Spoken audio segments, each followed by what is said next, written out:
I've taught IELTS for 20 years. I've helped thousands of students reach a band 7, 8, and even 9. In this 1-hour course, I'll share with you everything I know about what really works. This is the longest, most comprehensive beginner IELTS course available anywhere on the internet. We'll provide you step-by-step strategies for all 4 skills, and you'll see real band 8 and 9 samples marked by ex-examiners. Plus, we'll share VIP content that's only normally available to paying VIP students. And most importantly, we will only share things that have been approved by IDP and the British Council, so you can be 100% sure what we teach will actually work on test day. So just sit back, relax, watch this video, and you'll learn everything you need to know to prepare well for the test. But let's start off by talking about things that most beginners completely overlook, and that's the format of the test. The test comes in 2 varieties and has 4 parts. Let's first jump into listening.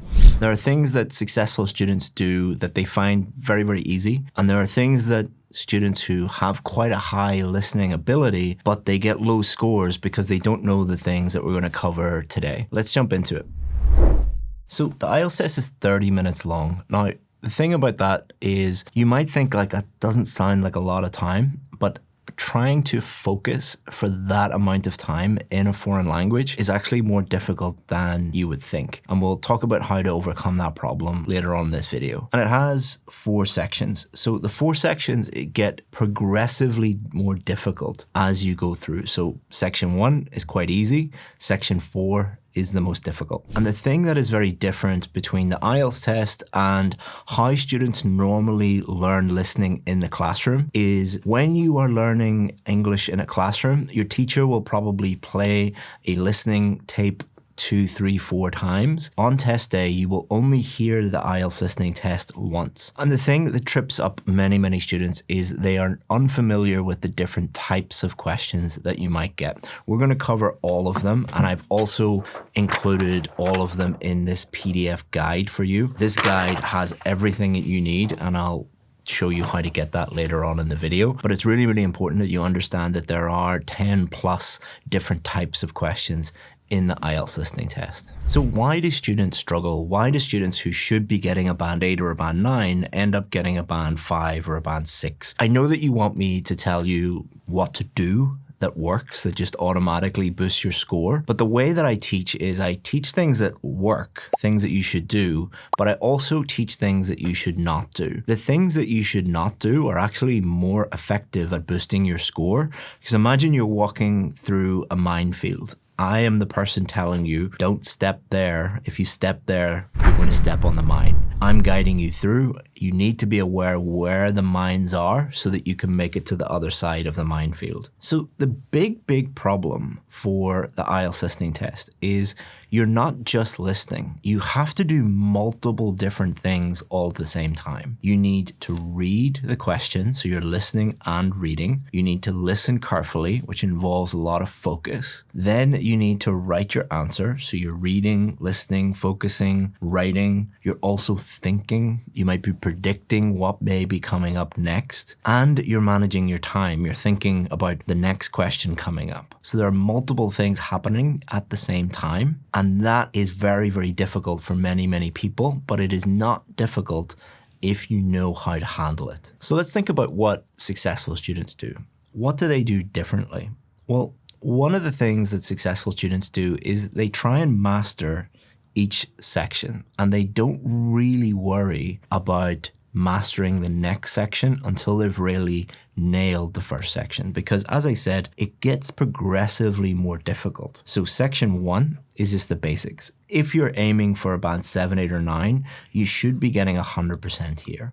But if you are getting some of these wrong, like when I did the test, I was looking out the window, not concentrating when the recording started, and I got the first question wrong. Not because I'm bad at listening, but because I wasn't familiar with the test. The best students that I've worked with will focus in on section 1 first. make sure they're getting 100% there. Then they will do section 2, section 3, and they won't worry about section 4 until they've mastered the previous sections. So what a lot of students will do is they will do a practice test. They'll get a bunch of questions wrong in section 4. They might get all the questions wrong in section 4, and they focus all their efforts onto section 4, which is really putting the cart before the horse, as we say in English. So you're learning idioms at the same time as learning about listening. What the best students do is focus on one section at a time, and then once they've mastered that, they move on. So there are 3 things that the most successful students do differently from all other students, and we're going to cover each of these in more detail. Number 1, they listen actively, not passively. Don't worry if you don't understand what that means. We'll explain in a second. They use different strategies for different question types. Again, I'm going to give you all of those strategies in the PDF ebook. And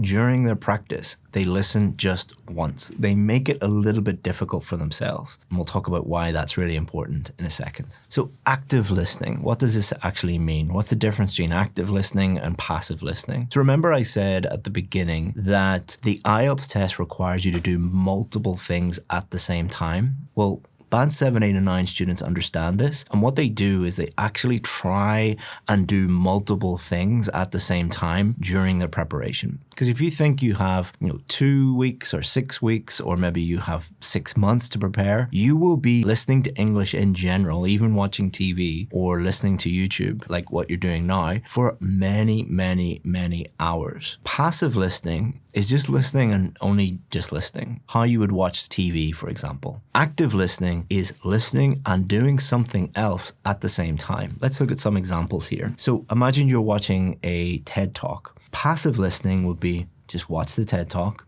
and then just listen. Active listening would be making notes. What are the key points? Can you summarize those key points? What's some vocabulary that maybe you're unaware of, or the key vocabulary that they're using to express their points? Or what are the main arguments that they're making? Or what might be your counter arguments? Now, you don't have to do all of these things, but if you were watching a TED Talk, for example, and you were doing those things, you're not only improving your IELTS skills, your listening skills, but you're also improving your ability to make arguments, which will become useful later on in the writing test, and also improving your vocabulary at the same time, which improves all aspects of English and your IELTS results. Another example would be podcasts. When you're listening to podcasts, you could do the same thing as you do here with TED Talks, but I have worked with students who create their own comprehension questions, like they act as the teacher. If you listen to a podcast in a classroom, the teacher might ask you different questions about that, like what was the person saying about this? What was their main argument about that? If you create your own questions as if you're giving them to yourself or to a classroom,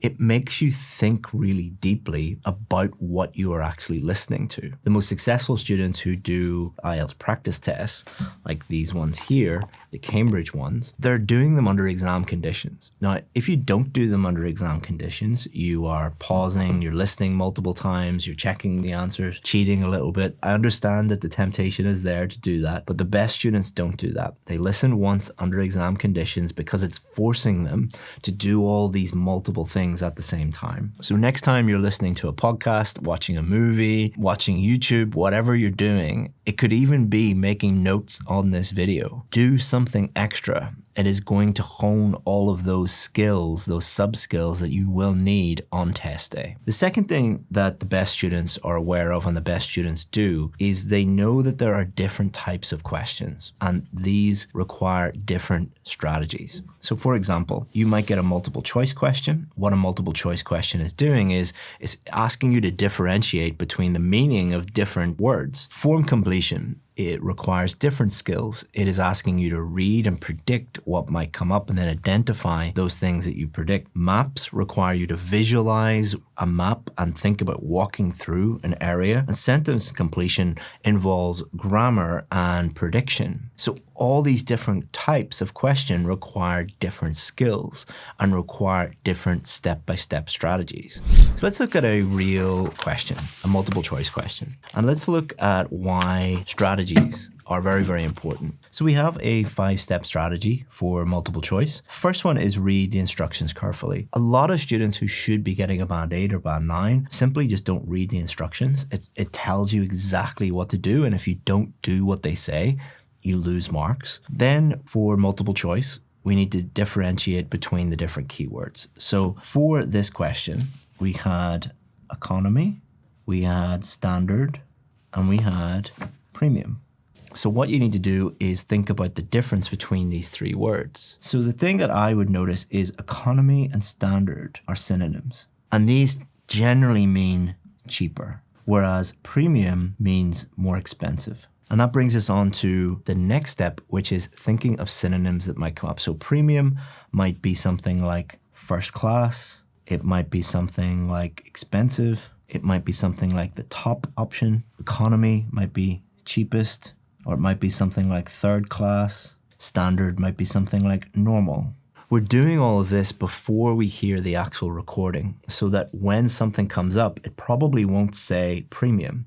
It'll probably say something like first class or business class or the most expensive option. We need to be thinking about this before we actually hear what is going to happen, what is on the recording, so it makes it much, much easier for us to find the correct answer. Then we would listen to the whole thing. So when we are listening to the whole thing, they might actually change their mind. They might actually say, can I get the premium ticket? Or the first class ticket, and then the person on the line says, yeah, that'll be $5,000. Oh, do you have something cheaper? Yeah, we have our standard class. That's a little bit cheaper. Okay, I'll actually choose this one, and this one is the correct answer. But if you just put down the first thing you hear, which is premium, then you're going to choose the wrong answer. That's a very common mistake that a lot of people make with multiple choice. This is why these step-by-step strategies are so valuable, because we have gone through them with thousands of students. We know exactly what they're thinking. We know exactly what the common mistakes are. So they're designed to kind of force you to do the right thing. And then very, very importantly, just keep going. The exam will not stop. The recording will not stop. It's very, very different with reading that way. When you're doing the reading test, if you get stuck on a question, it's not a big problem. You can really focus in on that question and try and find the correct answer. But if you were listening and they were talking about premium and cheaper or standard, and you just really had no idea, and then they go on to talk about something else and you get lost, you've not only messed up that question, but you're probably going to mess up the questions that come next. If you get confused, just move on. On test day, during the listening test, getting lost is one of the biggest reasons why students who should be getting a high score get a lower one. By learning these strategies, you're reducing the likelihood that you will get lost, therefore increasing the likelihood that you will get the score that you need. If you go and look in the description of this video and also the pinned comment, you'll be able to get this ebook. This ebook is only normally shared with our VIP students, and it is every question and every step-by-step strategy all in one ebook. If you want that, go and download it, give us your email, and we'll send it directly to your email. And you might look at that, like when you download it, you'll see like that seems like a lot of work. The worst thing that you can do is go into the test with one strategy for every type of listening question, or just go in and say, I'm good at listening, I'll be fine. You won't. It is hard work to learn those strategies and, get these books and practice using them. But what is more work is going in, doing the test, paying your money, and the scores come back and you haven't got the score that you needed. That is stress. That is a lot of hard work and a lot of wasted money. Don't do that. And then the third thing that the best students do is they listen just once in practice. So I've said this before, in English class, your teacher is trying to help you by letting you listen 3 or 4 times to things, but they're actually hurting you. Because we have a saying at IELTS Advantage, train hard, fight easy. Comes from the army. Many of your armies will train very, very hard during peacetime because they know when they go to war, it makes fighting much, much easier. We believe in doing the exact same thing. When you're practicing, make it difficult, make it challenging so that on test day, it is much, much easier. You don't want test day to be the most difficult thing you've ever experienced. You want the most difficult thing you've ever experienced to be your actual preparation, where it is safe to make mistakes, than on test day when it is deadly to make mistakes. But now you might be thinking, okay, I have these strategies. I want to practice. This brings us on to the biggest problem that we see, which is how you practice. You must learn how to practice correctly. So let's look at that. So over 20 years, I've discovered that these are the 5 key things that lead to practice mistakes and lower scores. First one is very obvious. People just don't practice at all. This comes from overconfidence. So it's a listening test. I've been listening to English my whole life. And then they get the results and it's band 5. The second one is also very, very common. There are a huge number of practice tests on YouTube and many other places on the internet. And the vast majority of them, 99% of them, are fake. So how do successful students actually practice? They only use official real tests. The only official real tests are produced by Cambridge, the British Council, and IDP. Those are the only 3 sources that you should use. Don't use free stuff that you find on YouTube from unreliable sources. And unless it is Cambridge, IDP, and the British Council, it isn't really reliable. By unreliable, I mean that it is either way too difficult or way too easy. These are the only tests that will give you a good idea of what your actual score is and if you're ready, because they are the right difficulty. Successful students also practice these tests under exam conditions. So they don't use notes, they don't cheat, they have a stopwatch beside them, they don't listen to the test multiple times, they always do it under exam conditions, and they only listen once. They also mark accurately. When you are looking at the answers at the end, not during the test, it might say something like the answer was flowers, Flowers, and you wrote flower. That is wrong because the answer is flowers with an S. So what unsuccessful students will do is they'll give themselves that mark. And they'll be like, oh, during practice, I'm consistently getting a band 9. And then they go and do the test and they get a band 6.5. That's because you were being too easy on yourself. The most successful students don't start off successful students. They start off getting 6.5 or getting a band 7. The key thing that they do, and this is the most important, is they analyze every single mistake. They ruthlessly analyze every single error that they make, and they will look for patterns. So they'll think like, am I always getting multiple choice questions wrong? They fix that. Or am I always getting spelling mistakes and that's leading to lower scores? They fix that. They find the actual problem and they fix that problem and they consistently get better. And then the last one, they build endurance. So as I said at the beginning of this video, it takes a lot of focus, and focusing for 30 minutes in English, which is not your native language, is very, very difficult. But what unsuccessful students do is they tend to try it once and then say, oh, it's just too difficult. Whereas the most successful students that I've worked with will try and focus for 10 minutes and then they'll lose focus and they'll say, okay, tomorrow I'm going to do it for 15. And then the day after 20, 25. It's like going to the gym. You don't go in and try and lift the heaviest weight. You start off small and you build up over time. If you would like a much longer, more detailed course with a free, reliable practice test at the end, so you can put all of this into practice, in either one of these corners, click on that, and that will bring you to a much longer, more detailed video on listening, including a free practice test.